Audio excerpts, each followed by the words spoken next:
update ng bayan. Maasahan anumang panahon. Magandang araw po sa ating lahat.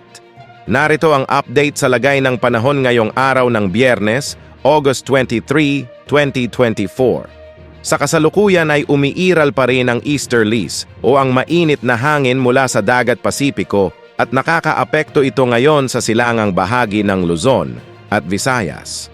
Samantalang, may minomonitor naman tayong bagyo sa labas ng ating area of responsibility na si Bagyong Shanshan at bahagya pa itong lumakas bilang severe tropical storm. Huli itong namataan ng Pag-asa sa layong 2,135 kilometers silangan ng Central Luzon. Sa ngayon taglay nito ang lakas ng hangin na umaabot sa 100 kilometers per hour at pagbugsong aabot naman sa 125 kilometers per hour at halos hindi naman ito kumikilos o almost stationary. Ayon sa Pag-asa, hindi naman inaasahang lalapit ito ng ating bansa at kikilos na ito ng hilagang kanluran patungo ng southern Japan sa mga susunod na araw. Posible lamang nitong hilain ng bahagya ang southwest monsoon sa mga susunod na araw.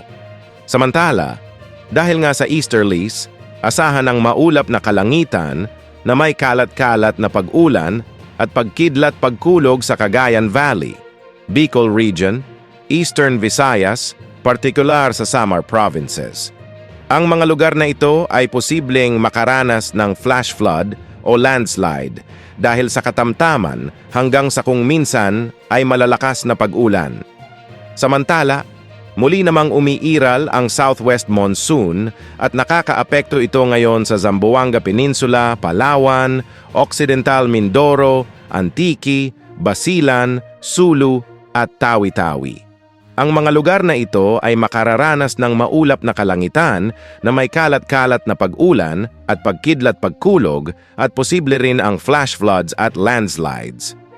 Sa Metro Manila at iba pang bahagi ng bansa, asahan ang bahagyang maulap hanggang sa maulap na kalangitan na may pulu-pulong mga pag-ulan o pagkidlat pagkulog dulot naman ng mga localized thunderstorms, lalo na pagsapit ng hapon at gabi. Ayon sa Pag-asa, hindi rin inaalis ang posibilidad na magkaroon ng mahinang sirkulasyon ang mga cloud clusters na nasa bahagi ng Mimaropa at posibleng maging shallow low pressure area sa mga susunod na oras. Dahil dito, asahan ang maulap hanggang sa maulang panahon sa mga nasabing lugar, kaya mag-ingat po sa banta ng pagbaha at pagguho ng lupa. Wala ring nakataas na gale warning ngayon sa naumang karagatang sakop ng ating bansa. Yan ang update sa lagay ng panahon. Ito po ang weather update ng bayan, maaasahan anumang panahon.